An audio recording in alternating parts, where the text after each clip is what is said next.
Caverns of Fear. The great Castle Grayskull loomed on the horizon, seeming to grin. Locked within the fortress since the time of the Elders were the mystical secrets of ages past.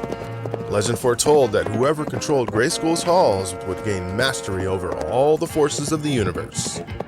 As dawn broke, He-Man, powerful foe of the forces of evil, raced across the plains of Eternia astride the mighty Battle Cat.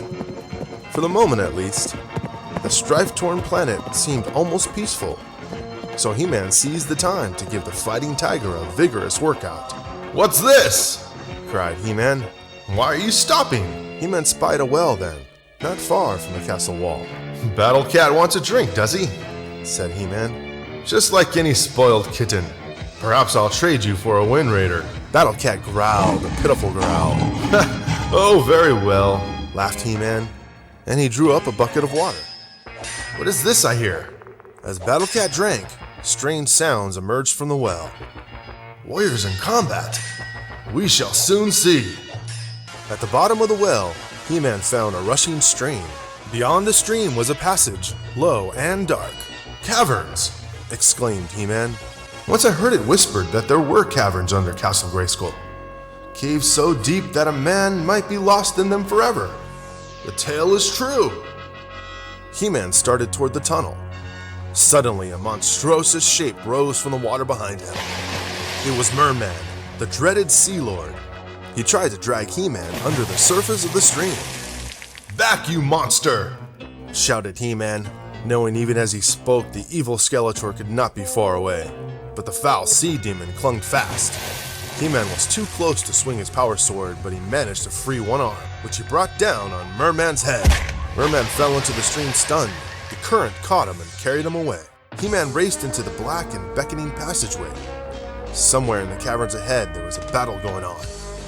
Moments later, He-Man found himself entering a huge underground chamber. In that chamber, He-Man saw his archenemy Skeletor, Lord of Destruction. He was battling the warrior maiden Teela, who had seen him steal into the well and followed him into the caverns. "He-Man, thank heaven you're here!" cried Teela. "Skeletor plans to enter Castle Grayskull through this cavern." But as He-Man started forward, Skeletor's dreadful ally Beastman leapt at him from above. "You'll not stop me this day, Beastman!" Beastman reeled backward toward a deep pit in the floor of the cave. He teetered there for a moment and then fell. He-Man snatched his sword from the dust where it had fallen and found himself face to face with Skeletor. "Once again you interfere with my plans, He-Man! This time I will put an end to your meddling forever!" The very ground shook as the swords of power clashed in battle. While He-Man and Skeletor faced off in their struggle, Trapjaw, Skeletor's henchman, took Teela by surprise. But the warrior maiden was well trained, and Skeletor's servant found that he had a fight on his hands. Soon, however, Trapjaw regained the advantage and seized Teela and swung around to face He-Man. "Yield, He-Man!" he threatened as his steel arms tightened around her body. "Release her!" boomed a voice from the mouth of the tunnel. Trapjaw turned to find Man-at-Arms approaching, swinging his mace. An instant later, Stratos, the winged warrior, soared into the cavern. With split-second timing, he lifted Teela out of harm's way. He-Man returned to the fight. He charged at Skeletor. As he swung the power sword, however, the fiendish Lord of Destruction vanished. A green mist hung where he had stood. There seemed no end to his magic powers. "We are safe now, my friends," said He-Man. "Thanks to you, Skeletor's fled.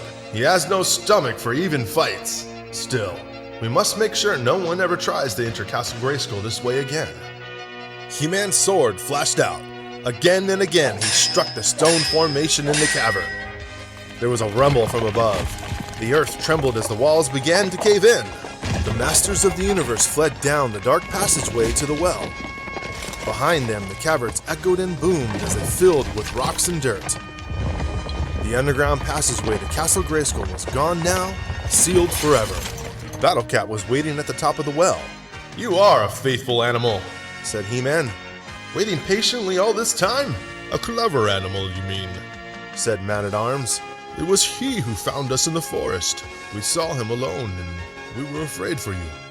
He led us here." "So," said He-Man, "a live cat is a better steed than a machine. He may need water, but there is still much he can do that a machine cannot." At this, Battle Cat gave a great rumbling purr. Then the warriors parted.